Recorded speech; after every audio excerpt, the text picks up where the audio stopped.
Assalamualaikum warahmatullahi wabarakatuh.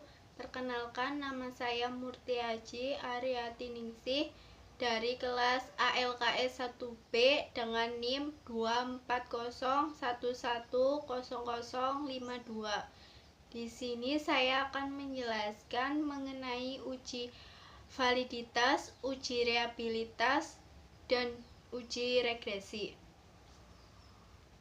Pertama, kita akan melakukan uji validitas.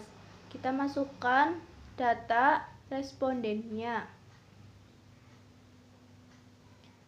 Masukin data responden, lalu pada format bagian type diganti menjadi string. Langkah berikutnya, ubah format pada bagian measure. Menjadi nominal, lalu ubah desimalnya menjadi 0. Item 1 selanjutnya, desimalnya ubah menjadi 0. Pada bagian value, tambahkan format sesuai soal. Measure-nya diubah menjadi scale. Untuk item 2-5 formatnya sama seperti item 1.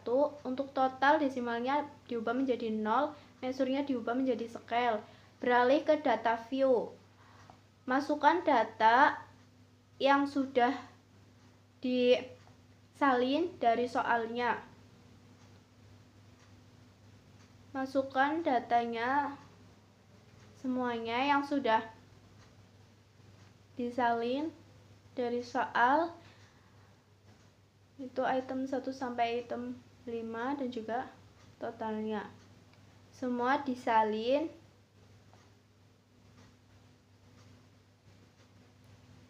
Semua sampai seterusnya sampai ke bawah. Salin terus lihat dari soalnya, disalin. Lalu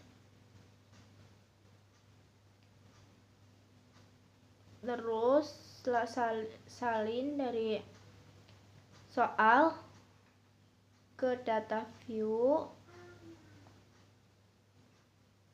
lalu langkah selanjutnya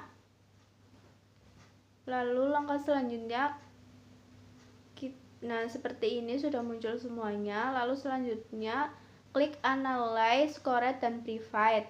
Lalu pindah datanya dari kiri ke kanan. Pindah data dari kiri ke kanan. Ini untuk uji validitas.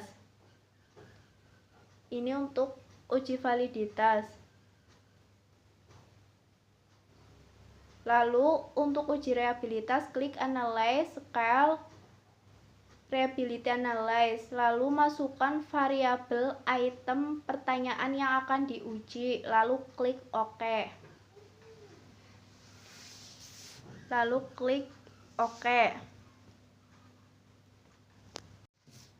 Dan ini untuk hasil dari uji validitas. Hasilnya itu diinterpretasikan, yaitu tidak ada satupun item yang memiliki nilai korelasi kurang dari 0,3 terhadap skor total. Semua item valid karena nilai korelasi lebih dari 0,3 dan signifikan pada level 0,01. Tidak ada item yang perlu dihapus atau diperbaiki. Semua item dipertahankan. Selanjutnya, hasil dari uji reliabilitas. Hasilnya sama diinterpretasikan,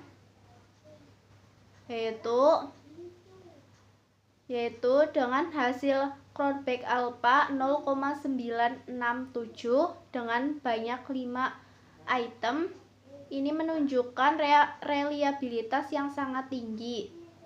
Tidak ada item yang perlu dihapus atau diperbaiki dari segi statistik. Kelima, item dapat kuesioner dengan konsisten secara internal. Lalu kita masuk ke uji regresi. Masukkan bulan, lalu bagian type diganti string, desimal 0, measure diubah menjadi nominal. String measure diubah menjadi nominal. Lalu untuk biaya iklan desimal diganti 0, measure diubah menjadi scale. Kemudian selanjutnya penjualan, desimalnya diganti 0, measure diubah menjadi scale. Setelah itu ke data view, masukkan datanya, data yang tadi, masukkan, lalu seterusnya dimasukkan ke data view, lalu klik, lalu ini sudah tertera semua, lalu klik analyze, lalu klik analyze regression linear. Nah, seperti ini. Lalu pisahkan data dependent dan independennya. Pisahkan data independen dan dependennya. Lalu klik OK.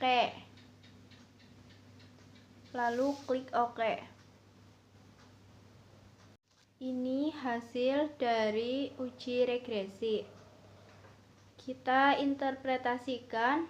Yang pertama, konstanta 13,784 berarti jika biaya iklan X bernilai 0, maka rata-rata penjualan per bulan atau Y diprediksi sebesar 13,784 dibulatkan menjadi 14.000 unit.